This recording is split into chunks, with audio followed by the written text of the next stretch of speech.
ओम श्री गुरुवे नमः। ओम श्री गुरुवे नमः। ओम श्री गुरुवे नमः।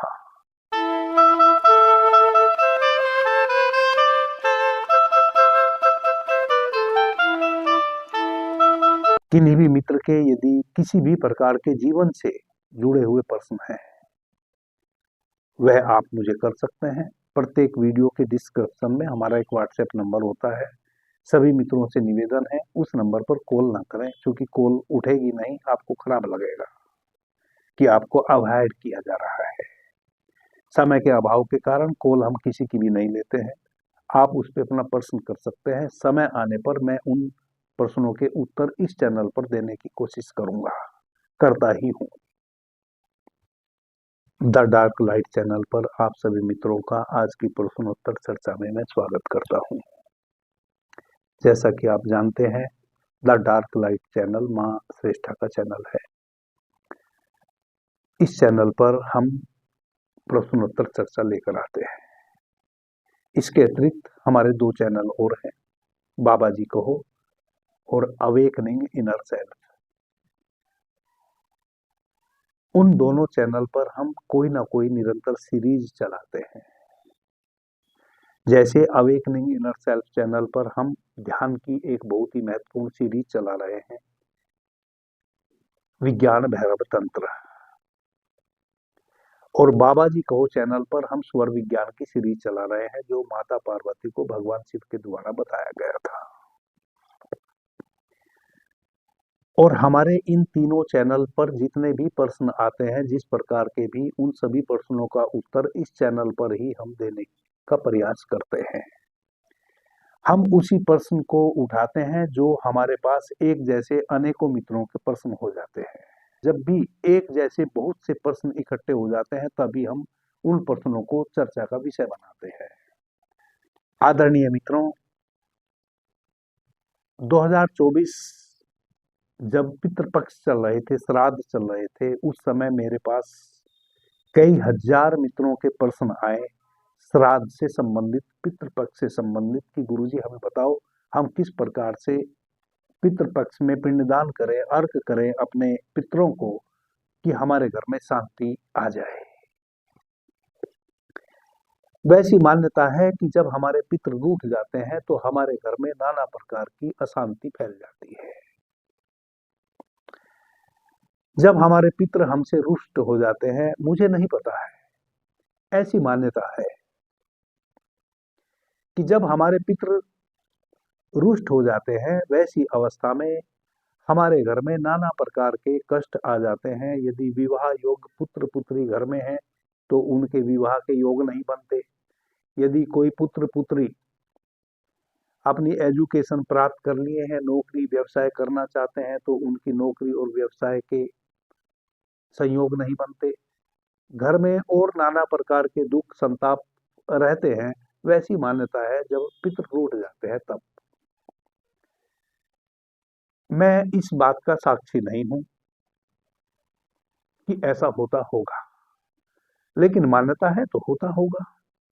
अभी तक मेरा सूक्ष्म अनुभव में यह बात इस प्रकार से आई नहीं है कि हमारा कोई पितृ हमसे रूठ जाए तो हमारे घर में हमारे बच्चों की नौकरी के योग ना बने,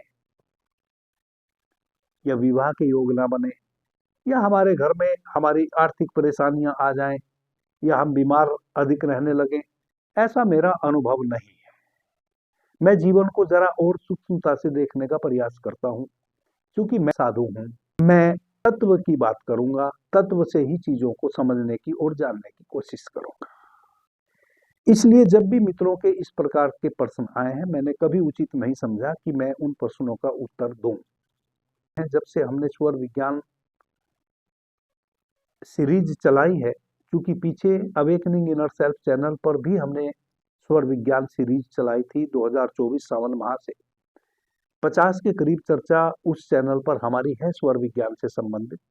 एक प्ले लिस्ट में वह सारी चर्चाएं वीडियो के रूप में उपलब्ध है। शिव सर्वोदय विज्ञान नाम की प्ले लिस्ट है उसमें। तो इधर 6-7 दिनों में मित्रों ने प्रश्न किए हैं कि गुरुजी हम कौन से स्वर में पिंडदान करें या अर्घ प्रदान करें अपने पितरों को कि वह शांत हो जाए। जब अभी इस प्रकार के प्रश्न मित्रों के द्वारा प्रेषित हुए हैं तो मुझे लगा कि अब मुझे चर्चा करनी चाहिए, क्योंकि बात अब स्वर विज्ञान की आ गई है, बात अब स्वर की आ गई है कि कौन से स्वर में हम पिंडदान करें अपने पितरों को। आदरणीय मित्रों, सबसे पहले तो हम अपने स्वरों के स्वभाव को समझ लें। हमारे मुख्यतः 3 स्वर हैं, ईड़ा, पिंगला और सुषुम्ना। हम जब बाई नासिका से श्वास लेते हैं इसको हम चंद्र स्वर और ईड़ा नाड़ी कहते हैं। जब दाहिनी नासिका से श्वास लेते हैं इसको हम सूर्य स्वर और पिंगला नाड़ी कहते हैं। जब हम दोनों नासिका से बराबर श्वास लेते हैं उस अवस्था को हम सुषुम्ना नाड़ी का चलना कहते हैं। इस प्रकार से ईड़ा, पिंगला और सुषुम्ना यह हमारी मुख्यतः 3 नाड़ी हुई जिनसे हम श्वास भीतर लेते हैं और बाहर छोड़ते हैं। यूं हमारे शरीर में प्राणवाहिनी नाड़ियां 72,000 है। इन तीनों स्वर के माध्यम से जब हम श्वास लेते हैं वह श्वास हमारे फेफड़ों तक जाता है, फेफड़े उससे ऑक्सीजन ग्रहण कर लेते हैं।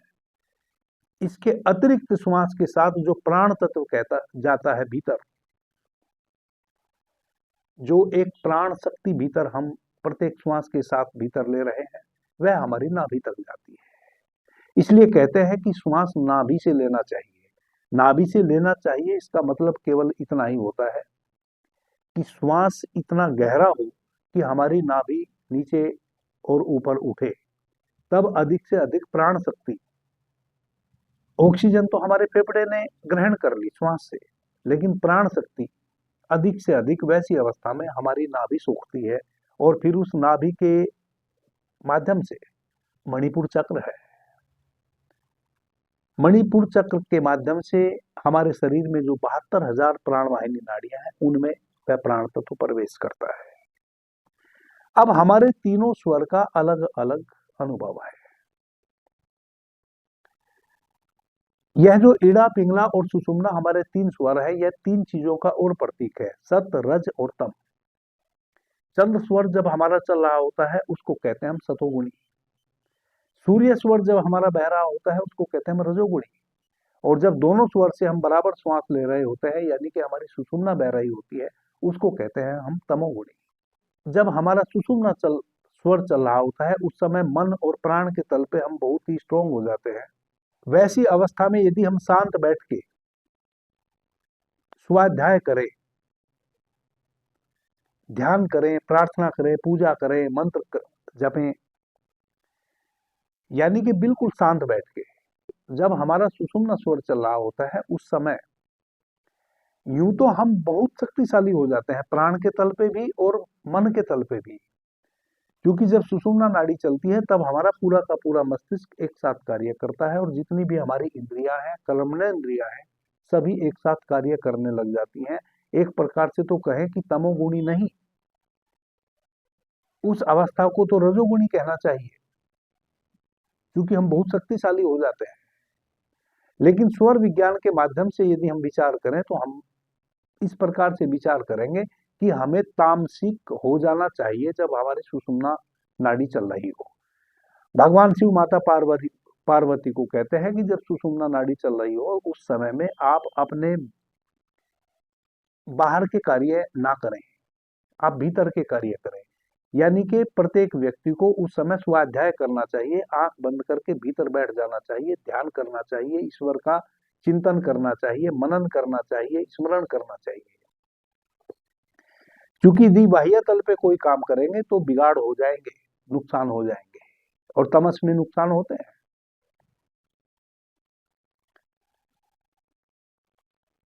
तो जब सुषुम्ना नाड़ी चल रही होती है उस समय हमारे भीतर प्राण और मन के तल पे हम बहुत सशक्त होते हैं।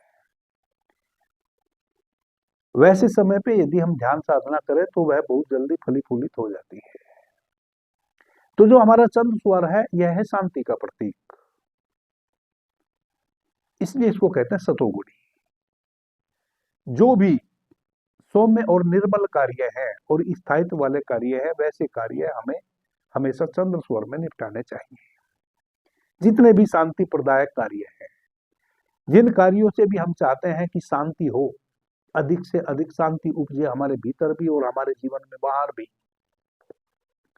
और सौम्यता हो, वैसे सभी कार्य आप अपने चंद्र स्वर में करें, सूर्य स्वर में करने चाहिए। जिन कार्यों में भी अधिक से अधिक शक्ति का व्यय हो, अधिक शक्ति लगानी आपको पड़े, भागना पड़े, दौड़ना पड़े, निरंतर भाग दौड़ करनी पड़े, वैसे सभी कार्य आप अपने चंद्र स्वर में, सूर्य, वैसे सभी कार्य यदि आप अपने सूर्य स्वर में करते हैं तो उस समय आपके पास शक्ति बहुत होती है, प्राण शक्ति बहुत होती है, आप थकते नहीं, आप उस कार्य को पूरा कर लेते हैं, अंजाम तक पहुंच जाते हैं। क्योंकि जब आपका सूर्य स्वर चल रहा होता है उस समय प्राण शक्ति आपके भीतर बहुत प्रबल होती है। वैसी अवस्था में आप राजा वाले कार्य कर सकते हैं, यानी कि भागदौड़ वाले कार्य कर सकते हैं, अपने साम्राज्य को बढ़ाने वाले कार्य कर सकते हैं। 27 फरवरी 2025 फाल्गुन अमावस्या है। 27 फरवरी को प्रातः है 8:54 तक महाशिवरात्रि की तिथि है। 8:54 के पश्चात अमावस्या की तिथि शुरू हो जाती है। बड़ा अच्छा संयोग है। आप महाशिवरात्रि का स्नान कर सकते हैं 8:54 से पहले, और 8:54 के पश्चात आप अमावस्या तिथि में प्रवेश कर जाते हैं तो आप अपने पितरों को पिंडदान कर सकते हैं, अर्घ दे सकते हैं। आदरणीय मित्रों, 11:30 से लेकर और 2:30 तक का जो समय है वह बहुत महत्वपूर्ण होता है अपने पितरों को पिंडदान करने का। प्रातः 11:30 से लेकर और दोपहर 2:30 तक के बीच में आप पिंडदान के कार्य को संपूर्ण कर लें। आप स्नान तो कर लें 8:54 से पहले नदी में, तालाब में या अपने घर में।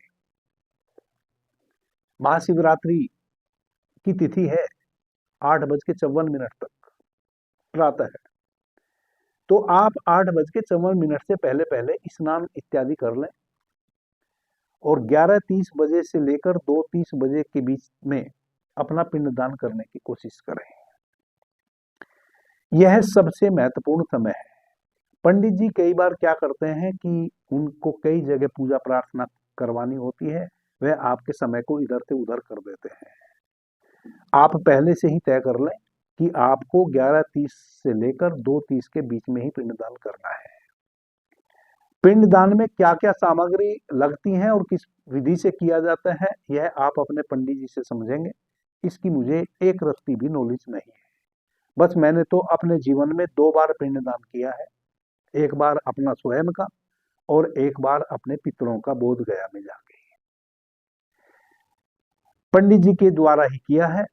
मुझे कोई विधि विधान पिंडदान का आता नहीं है, तो आप अपने पंडित जी के माध्यम से जो भी विधियां हैं उस विधि से पिंडदान कर लें।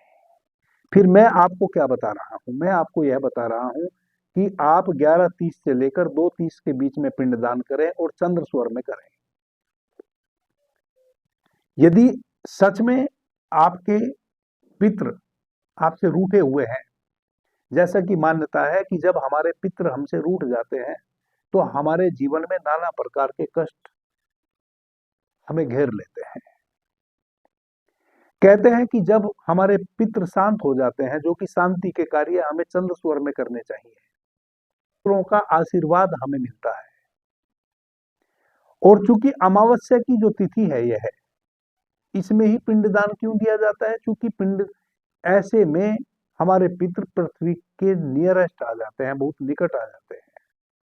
पिंडदान तो आप कभी भी दे सकते हैं पूरे कृष्ण पक्ष में, लेकिन अमावस्या की यह तिथि इस कारण से महत्वपूर्ण है, इसमें 2 घटना घटती हैं। एक तो आपके जो पितृ हैं वह आपके बहुत निकट होते हैं, दूसरा आपके पितरों का मुंह पश्चिम दिशा में होता है। वैसे में यदि आप पिंडदान करते हैं, उनको अर्पण करते हैं, तो उन तक आपकी भावना पहुंचती है और वह शांत हो जाते हैं। फिर ऐसी मान्यता है कि जब हमारे पितृ शांत हो जाते हैं तो हमारे घर में जिस पुत्री और पुत्र का विवाह के योग नहीं बन रहे थे वह योग बनने लग जाएंगे, या जिनको पुत्र पुत्री का संयोग अभी बना ही नहीं, उनके घर में उनको संतान का सुख मिलेगा।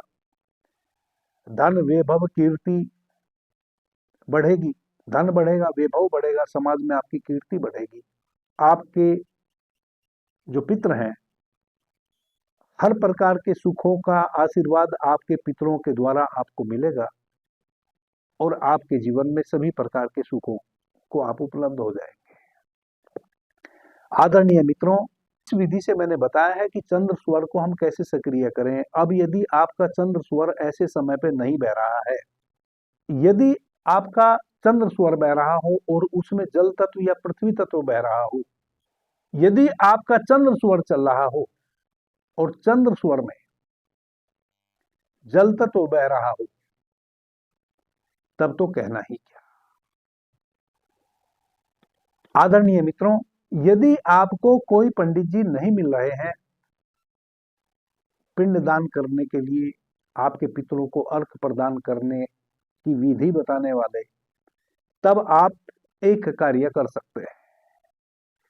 क्योंकि मैं तो तत्व की बात जानता हूं, तत्व की ही बात करूंगा, मैं तो तत्वों का ही मर्मज्ञ हूं। और तत्व की बात यह है कि आपके पितृ हों या कोई भी देवता हो, आपकी भावना यदि प्रबल है, आपकी भावना किसी को सुख या दुख पहुंचाने की है, तो अधिक से अधिक मूल्य तो आपकी भावना का ही है। अब यदि कोई पंडित जी आपको नहीं मिल रहे हैं, तो आप एक काम करें, आप थोड़ा सा जल ले लें लोटे में, थोड़ा सा उसमें दूध डाल लें, थोड़े से सफेद कलर के कुछ फूल डाल लें और 11:30 से लेकर 2:30 के बीच में शांति से कहीं बैठ जाएं, किसी मंदिर में, किसी मंदिर के प्रांगण में, या अपने ही घर के आंगन में, या अपने खेत में यदि आप किसान हैं, या किसी भी पोखर या नदी के किनारे आप बैठ जाएं। सर्वप्रथम पालथी मार जल को तैयार कर लें, जल में थोड़े से एक लोटे में थोड़ा जल भर लें, उसमें थोड़ा दूध डाल लें, उसमें थोड़े फूल डाल लें सफेद कलर के, कैसे भी फूल हो सफेद, एक आसन बिछाएं और बैठ जाएं। सबसे पहले देखें कि आपका कौन सा स्वर बह रहा है। यदि आपका चंद्र स्वर नहीं बह रहा है, सूर्य स्वर बह रहा है, तो जो विधि मैंने बता रखी है उस विधि से अपने चंद्र स्वर को सक्रिय करें। कैसे करेंगे? सूर्य स्वर बह रहा है तो बाएं हाथ की मुट्ठी को बंद करेंगे और अपने दाहिने हाथ की कुक्षी में ऐसे रखेंगे, इसको कस के दबाएंगे और अपने दाहिने हाथ के अंगूठे से अपने सूर्य स्वर को ऐसे बंद करेंगे और चंद्र स्वर से श्वास लेना शुरू करेंगे, चंद्र स्वर से ही श्वास छोड़ना शुरू करेंगे। रेचक और पूरक अपने चंद्र स्वर से करेंगे। 2 मिनट, 5 मिनट, अधिक से अधिक 10 मिनट के अंदर आपका चंद्र स्वर बहने लगेगा, सूर्य स्वर ऑटोमेटिक बंद हो जाएगा। जब आपका सूर्य स्वर बंद हो जाए, तब एक काम और करें, एक रुई का थोड़ा सा गुट्ठा बना लें और उसको अपने सूर्य स्वर में अंदर रख लें। जब तक वह रुई का गुट्ठा आपके सूर्य स्वर में अंदर रखा रहेगा, तब तक आपका सूर्य स्वर दोबारा सक्रिय नहीं होगा।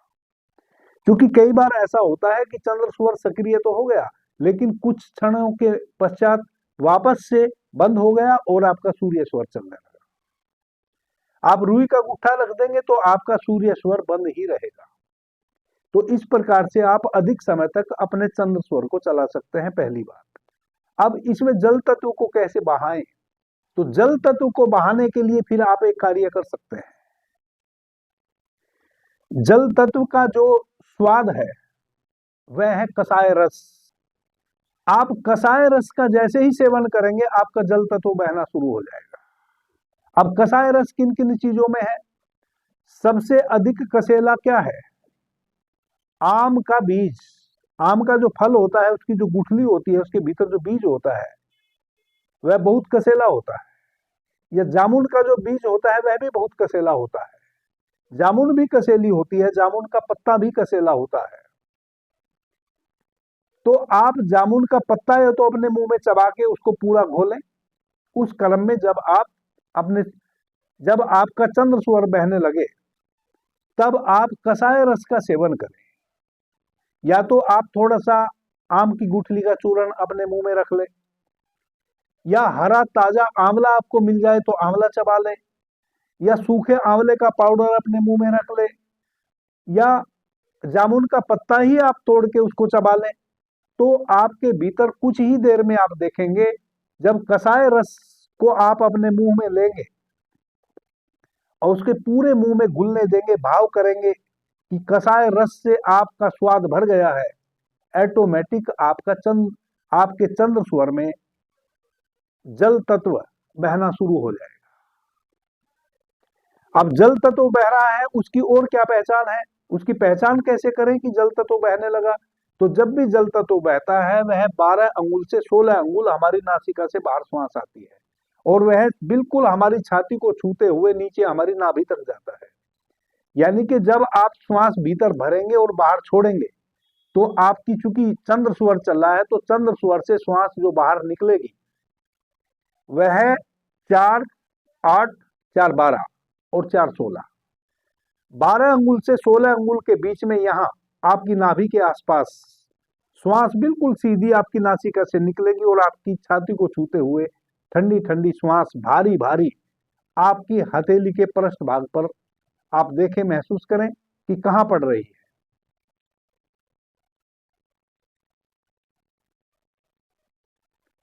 यदि 12 अंगुल से 16 अंगुल के बीच में आपकी हथेली के पृष्ठ भाग को श्वास छू रही है, इसका मतलब जल तत्व शुरू हो गया।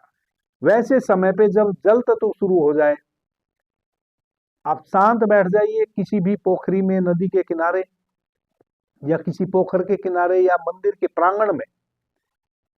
प्रत्येक मंदिर में कदली के पेड़ होते हैं, या बेलपत्र का पेड़ होता है, नहीं तो पीपल का वृक्ष होता है, और यदि तालाब है तो बहुत अच्छी बात है। तालाब है तो आप जल को तालाब में अर्पित करेंगे, तालाब यदि नहीं है तो आप पीपल के पेड़ में, कदली के पेड़ में, या बेल पत्र के पेड़ में उस जल को अर्पित कर देंगे। किस भाव के साथ? आपका जल तत्व बह रहा है चंद्र स्वर में। 11:30 बजे, 11:30 से लेकर 2:30 के बीच में आप भीतर एक भाव करेंगे कि आज अभी जब मैं अपने पितरों की प्रार्थना के लिए बैठा हूं, इस समय तक मेरे वंश में जितने भी लोग शरीर को छोड़कर विदा हुए हैं, मैं उन सब के आत्मा की शांति के लिए भगवान शिव से प्रार्थना करता हूं। हे भोलेनाथ,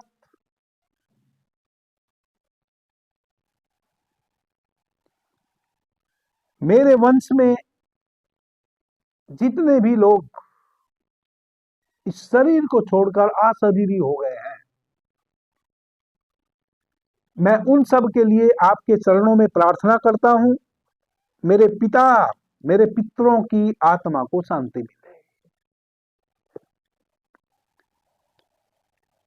इस प्रकार से आप भगवान भोलेनाथ से प्रार्थना करें और अपने पितरों को नमस्कार करें। जिस पीपल वृक्ष में या जिस वृक्ष में भी आप उस